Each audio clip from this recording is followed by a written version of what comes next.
Mang Fikri tinggal di mana? Di daerah Kantalarang sini ya. Kantaran satu di sini. Di hutan ini? Sama sendiri? Berdua. Sama? Bapak Sama bapak. Terus ibu kemana? udah gak ada. Assalamualaikum warahmatullahi wabarakatuh. Pemirsa dimanapun saja Anda berada, saat ini kami berada di kawasan Kantalarang 1.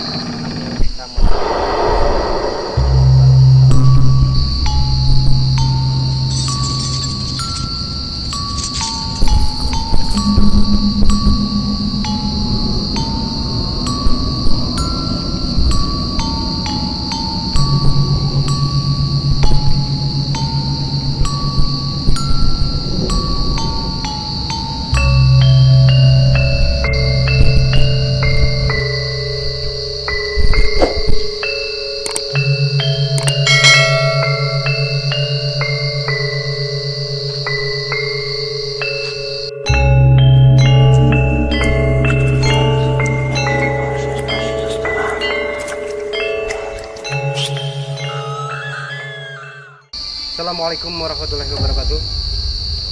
Pemirsa dimanapun saja Anda berada, saat ini kami berada di kawasan Kantalarang 1, di mana Kantalarang terkenal dengan hutannya.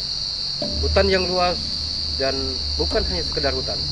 Di sini kami beserta tim, dan di hutan ini tepatnya di belakang saya banyak ranting-ranting dedaunan yang memang terkenal mitosnya yang namanya hutan itu pastinya angker. Jadi kami tidak sendiri, kami ada narasumber sekaligus warga sini yang memberi rekomendasi lokasi ini, dan di mana lokasi-lokasi ini cukup gokil.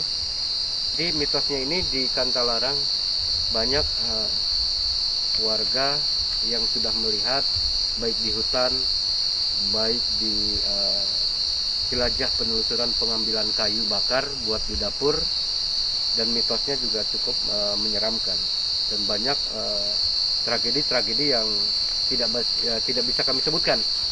Jadi kami akan explore dulu, penelusuran dulu, baru kami bisa bicara. Dan narasumber saat ini kami akan panggilkan teman saya, seorang narasumber berikut warga sini. Oke, silakan Mbak Jakir. Assalamualaikum. Waalaikumsalam. Rumah sehat Damang? Alhamdulillah. Jadi pemirsa, ini adalah Mbak Jakir yang mungkin sudah tidak asing lagi di mata kalian. Kang Jakir ini sudah 2 lokasi mengikuti GPS channel. Pertama di hutan terbengkalai, dan yang kedua di Resto Angker buat GPS channel. Oke, Kang Jakir, Ya. saya mau bertanya. Ya, siap. Ini Kantalarang 1 ya? Ya. Kantalarang 1, pemirsa. Saya akan bertanya kepada Bang Jakir, apa saja sih yang terkenal angkernya atau yang terkenal mitos-mitos di Kantalarang 1? Yang terkenal di sini keangkerannya mungkin ada sosok-sosok ya, sosok-sosok makhluk astral gitu. Banyak orang yang melihat di sini, mungkin ke sini juga suka jarang orang sih sebenarnya. Jarang dilalui orang. Iya, jarang dilalui orang. Tapi mungkin ada beberapa orang yang biasa ngambil kayu pernah melihat ada sosok ya seperti kuntilanak ada. Sosok seperti kuntilanak Ya. ya.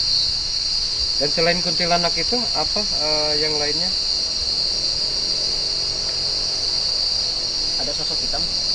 Sosok hitam. Ya, Terus sosok hitam yang ada di pohon ini.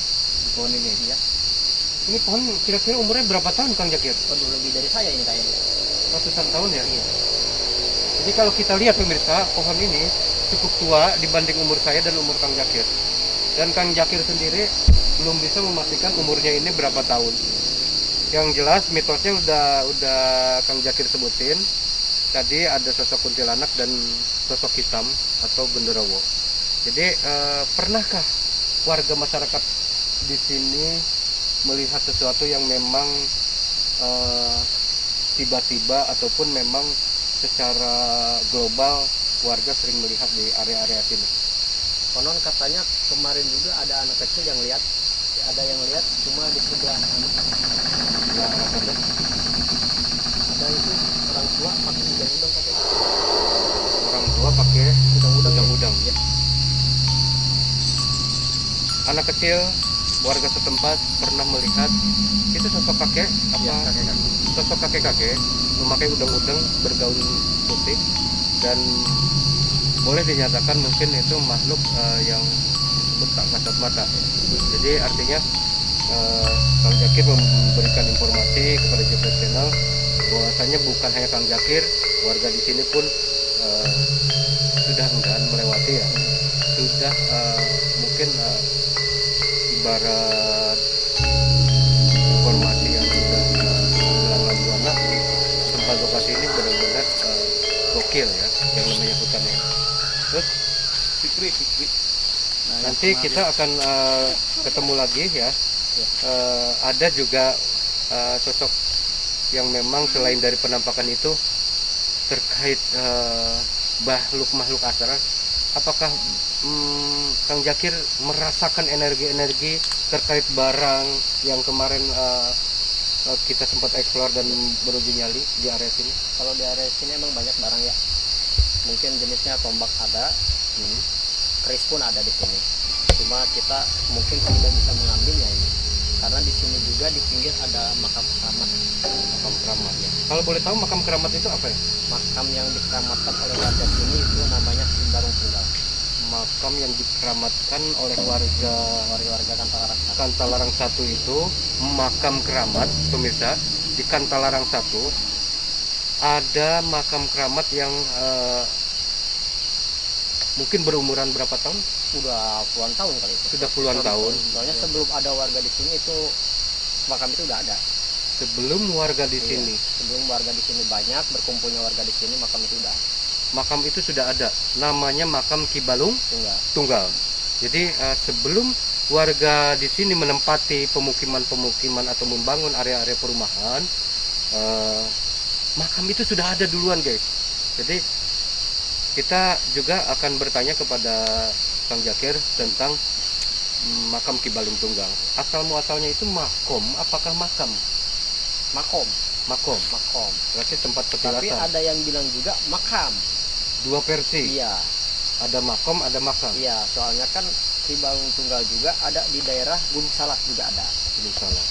Entah itu makomnya, entah itu makamnya. Tapi yang warga tahu di sinilah makamnya. Makam. Iya. Oke, terima kasih Kang Jakir. Dan kita ada narasumber juga, seorang anak kecil. Oh iya nih, anak kecil yang katanya dia melihat sosok yang pakai udang-udang itu. Oh itu. Oke. Siap. Nah ini Nama aslinya siapa? Fikri Fikri. Fikri tinggal di mana? tinggal di sini. Tinggal di Kantalarang 1. Ya, Fikri pernah melihat sosok apa di area sini? kalau di sini kalau ada yang jarang nih, ada kaki yang besar di belah sana digituin aja. Kaki besar. Terus orangnya kayak gimana? Gede. Gede besar juga. Ya ada. Di tangkal ini. Ya, Pemirsa, saudara Fikri, anak yang masih kecil, jadi dia pernah melihat sosok raksasa, kakinya pun segede pohon ini. Bayangkan pemirsa, saya saja melihat kalau lihat kaki segede pohon ini, wow, gimana kalau badannya, gitu kan? Emang Fikri tinggal di mana? di tinggal daerah di Kantalarang sini ya. Kantaran 1 di sini. Di hutan ini, Iya, cuma sendiri, berdua sama bapak. bapak. Terus ibu kemana? Udah gak ada. Pemirsa, Fikri beserta ayahnya tinggal berdua di hutan Kantalarang. Anda bisa bayangkan ketika Anda saat ini berada di kawasan hutan Kantalarang, apa yang Anda pikirkan? Seorang bocah kecil bersama ayahnya dan ibunya sudah tiada, dia tinggal di hutan, guys. Tinggal di hutan. Anda bisa melihat sosok berumuran berapa? 9 tahun. 9 tahun. Dia berani bersama ayahnya tinggal di hutan. Cuma berdua ya. Jadi selain dari itu Nak Fikri melihat apa aja? Kalau ada orang kalau mau pulang suara ada yang itu suara Harimau mau ngaung-ngaung gitu. dia buru-buru ntar balik lagi jarah lagi. Terus kalau Fikri kalau pengen jajan, kalau pengen Fikri masih sekolah nggak? Masuk sekolah, masih sekolah. Berarti untuk akses jalan ke sekolah itu Fikri jalan kaki apa gimana? Jalan kaki sama teman. Jalan kaki pemirsa, lumayan jauh. Setelah saya survei tadi siang, perjalanannya cukup melelahkan. Bayangkan kalau untuk seorang anak kecil masuk dan berjalan untuk menuntut ilmu ke arah sekolahan cukup jauh. Saya sendiri bersama tim cukup mengalami kelelahan. Ya minimal kaki saya itu gemeteran kalau jalan kaki. Biasa pakai motor, masuk hutan ini jalan kaki. Wow, seorang narasumber kita, saudara Fikri, berarti sekolah tiap hari? Iya tiap hari. Libur gak? Sekarang libur. Sekarang libur, semenjak corona ya? Iya. Semenjak corona libur. Dan Fikri melihat apa saja sih selain dari itu? Habis sama temen nih mau beli bakso ada suara kunci. Ada suara kunci. Dicari. Gitu. Ya habis saya pulang ada yang ngikutin siapa itu orang juga di situ ada yang ngikutin serupan. Terus orang tua Fikri ada di sini? Ada udah pembebasan. Oh iya. Jadi Fikri itu punya seorang ibu layaknya seperti kita dan mungkin Allah berkehendak lain ketika rumah tangga mungkin selalu ada permasalahan dan mungkin saat ini Fikri dan orang tuanya tinggal berdua di tengah hutan. Jadi jangan kemana-mana. Kami akan lanjut segmen ke orang tuanya Fikri ya, dan nantikan di JP Channel untuk season orang tuanya Fikri, dan kami akan wawancara seberapa lama dia tinggal diam di sini, dan kami akan langsung mewawancarai ayahnya Fikri. Itu Kang Zakir ya. Jadi saya cukup prihatin ya, studionya juga lokasinya memang gokil banget, dan mungkin nanti kami akan beruji nyali di sini, akan berinteraksi, eksplorasi dan yang lainnya di area-area sini. Oke, jadi saat ini mungkin Dede tinggal sama ayahnya ya. Jadi kita pemirsa akan langsung tanya kepada orang tuanya, dan kita akan langsung ngobrol bareng di lokasi area hutan tanpa larang satu. Oke, silakan Bapak.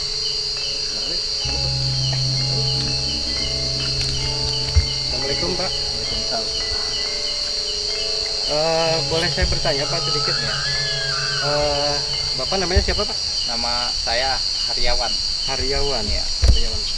Pak, boleh saya panggil Bapak Hari ya? Iya. Bapak Hari, Bapak sudah lama tinggal di sini? Udah lama ya, sekitar 5 bulanan. Sekitar 5 bulan. Iya, 5 bulan. Bapak, ketika saya tadi wawancara dengan putra Bapak, tinggal berdua ya? Iya, yang berdua. Terus di hutan ini cuma Bapak berdua yang saya aneh gitu kan? Iya. Cuma Bapak berdua dengan anak Bapak. Iya. Gitu. Apa memang ini Bapak punya rumah sendiri apa kayak gimana? Ya saya nggak punya rumah, saya Nggak punya rumah. ya lagi sana lagi berkelana lah saya. Lagi berkelana. Ya. Berdua sama anak Iya, Bapak. berdua. Pemirsa, bayangkan Pak Hari berkelana sudah 6 bulan. Iya. Sudah 6 bulan bersama anaknya. Cuma berdua. Anda, kreator YouTuber, rekan-rekan, teman sahabat JP Channel, silakan simak. Ketika Anda berada di kawasan hutan liar, Anda bisa bayangkan, ya, Anda bisa bayangkan cuma berdua, Pak Hari dan anaknya. Pak Hari, saya mau bertanya, Ya. ini kan hutan Pak Hari, Iya. dan banyak makam setelah kami telusur tadi. Iya. Itu diantaranya makam-makam umum, apakah memang makam tertentu? Jadi di sini makam umum, dan yang sana itu makamnya keramat. Makamnya keramat. Keramat. Ya, makam keramat Kiai Balung Tunggal. Kiai Balung Tunggal, Ya sebagai istilahnya penyebar Islam. penyebar Islam Ya. di daerah Bogor ya. Bogor ya. Terus? Orang wali lah. Ya, seorang wali dia. Ya. Terus saya ketika tadi eksplorasi di Kantalarang 1, Kantalarang 2, Kantalarang 3, dan kebetulan ini kan Kantalarang 1. Iya. Saya merasa aneh ketika ada warga di sini dan memang cuma bapak saja sama anak bapak yang berdiam di tengah hutan kayak gini. Adakah selain keanehan-keanehan ataupun mitos-mitos di sini di hutan ini, pernah gak Pak Hari menemukan sesuatu yang di luar jangkauan mata? Ya pernah lah. Nah, yang pertama di sini tuh ya seperti ada kuntilanak. Kuntilanak? Ya. Terus yang di sebelah sana itu seorang manusia pakai jubah hitam, ikat hitam, Pakai belangkon hitam. belangkon hitam Ya. Dia penjaga istilahnya santrinya Kiai Balung Tunggal di hutan ini. ya gitu. Terus yang di keramatnya itu yang jaganya itu santrinya juga itu ular putih gitu. Kalau yang di kalinya itu buaya putih. Buaya putih. Ya, buaya putih. Apa jenis mitos keangkeran di sini Pak, selain dari makhluk-makhluk asal? Ya banyak sih. Banyak. Ya banyak gitu. Ya kadang-kadang ada suara ya, ya seperti jin gitu ya, berjalan sampai goyang gitu musola. Sampai goyang Goyang. di tengah ini ya. Ya. Jadi kadang-kadang seperti yang jarang juga gitu ya, seperti apa itu di hatinya lain gitu ya, hatinya lain gitu, nggak istilahnya Berarti yang datangnya juga lain. lain gitu. Berarti minimal pemirsa di sini kita harus wujud salam, Ya. bersih hati, dan mungkin tidak sombong atau tidak sombong.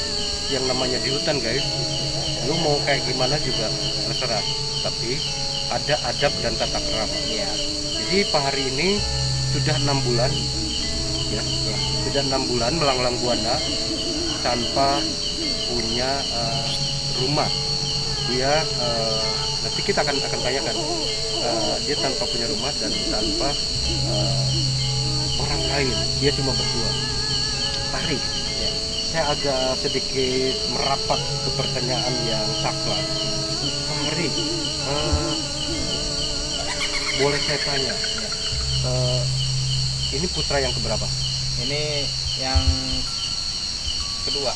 Kedua. Ya. Yang pertama Yang pertama dia sama ibunya. sama ibu. Ya, karena kan waktu itu anak yang pertama masih kecil, umuran 7 tahun sebesar ini.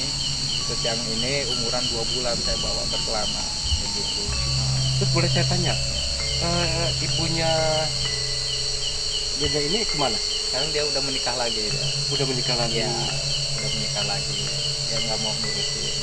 Berarti cuma Pak Hari dan anak Pak Hari aja di Iya, sini. iya. Jadi pemirsa, Pak Hari dan anaknya ini mungkin sudah lama di sini dan sudah mungkin menggeluti suara-suara, menggeluti penampakan-penampakan dan energi yang lainnya. Cuma berdua, Anda bisa bayangkan ketika kita berada di sini dan kayaknya nggak mungkin banget. Tapi bukan hanya orang biasa. Kalau kita diam berdiri di sini, yang jelas orang yang sudah biasa mungkin bisa mampu untuk mendiami tempat lokasi ini. Jadi intinya Bang Hari sedikit lagi ya, 2 kali lagi ketika saya mau interogasi sedikit lokasi ini, kira-kira lokasi ini bisa kami pakai untuk explore dan beruji nyali nggak? Insya Allah bisa. Bisa, insya Allah.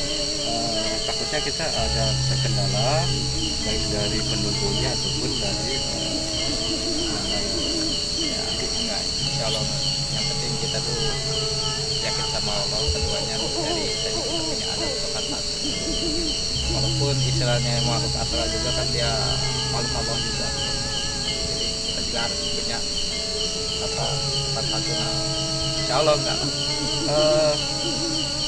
Kalau kami tadi menggarisbesari, Pak Hari sudah 6 bulan di sini. Apakah ada misi lain di antara itu? Apakah masih tetap akan tinggal di sini? Apakah memang akan berpindah-pindah? Jadi saya ini sekarang itu nggak boleh kemana-mana dulu sama yang dikeramat di sini sama Ki Balung Tunggal. Jadi Itu melalui mimpikah atau aurat atau sejenis yang dibisikan waktu saya pas lagi sholat gitu, dibisikan di telinga kanan, udah katanya ya banyak cucu sama saya gitu ya, kamu jangan kemana-mana dulu di sini, cukup di sini dulu, dan kamu harus di sana kuatkan hati kamu dan ketauhidan kamu. pemirsa. Jadi ada was'aluka ilman wa huwal hayat, ada suara melalui telinga, tidak ada rupa, berbentuk atau berbenturan dengan roh Supasajani kepada Kang Hari. Ada titipan ya. Iya. Jadi Kang Hari ini masih diperbolehkan bertempat tinggal di sini. Sekiranya kalau memang ada putusan untuk keluar dari area sini, mungkin Kang Hari juga akan keluar ya. Iya. Jadi nunggu wangsit, nunggu wacana untuk kemana Kang Hari harus melangkah. Jadi kami cukup prihatin juga dengan keberadaan yang memang itu boleh dikategorikan tempatnya ini jauh dari pemukiman di tengah hutan. Dan Kang Hari masih kokoh, masih tegar bersama anak. Dan alhamdulillahnya juga mungkin anaknya juga masih sehat ya. Iya. Masih sehat bersama bapaknya. Terus itu untuk sehari-hari Kang Hari itu bekerja atau Ya bekerja lah, kadang-kadang bisa ada orang yang nyuruh bersih kebun ya, saya bersih kebun, terus ada bisa suruh ada yang suruh nyakur ya nyakur, itu aja. dengan anaknya itu ikut? Iya, ketawa. Jadi Karena kemana aja kebun. berdua? Iya, berdua, selalu berdua kemana-mana Pemirsa, ya. Anda bisa lihat kemana saja berdua. Jadi ketika ada keseharian bekerja, ketika ada rezeki, Kang Hari selalu membawa anaknya dan selalu kemana-mana tetap bersama Kang Hari. Jadi Bang Zakir, saya baru sekali ya di channel mampir ke lokasi Kantalarang 1, dan mungkin ketika saya tadi masuk ke Kantalarang 3 belum menemukan apa-apa, tapi kalau untuk energi-energi yang lain memang ada, karena suasananya masih siang Pak. Jadi ketika nanti eksplorasi esok-esok malam ataupun nanti kami akan lakukan, kami juga akan meninjau ke Kantalarang 3. Dan di sini saya menemukan sesuatu yang memang misteri. Keduanya juga ada misteri dari kegiatan-kegiatan yang memang sering dialami oleh siapa ini namanya Muhammad Fikri. Jadi dia sempat melihat sosok dan kaki segede ini katanya. Ya, itu pemirsa, kalau saya melihat kayak gitu, itu kakinya saja, badannya aja bagaimana. Jadi terima kasih banyak Bang Zakir sudah merekomendasikan tempat ini, dan Kang Hari juga sudah memberikan izin. Mudah-mudahan kami akan tayang dan live di sini explore dan bersinyali bersama GPS Channel dan kru-kru yang lainnya. Oke, bagi konten kreator yang lainnya, Anda bisa langsung inbox DM melalui nomor telepon yang sudah ditentukan dan melalui WA. Jika Anda akan berbagi waktu, luangkan. Ketika Anda ingin bersilaturahmi dengan Kang Hari, Kang Zakir dan Fikri, Anda bisa langsung bersamaan dengan GPS Channel. Oke, kami akan tutup eksplorasi cek lokasi di Kantalaran 1 dan saya akan pamit undur diri. Wabillahi taufiq wal hidayah. Wassalamualaikum warahmatullahi wabarakatuh. Waalaikumsalam.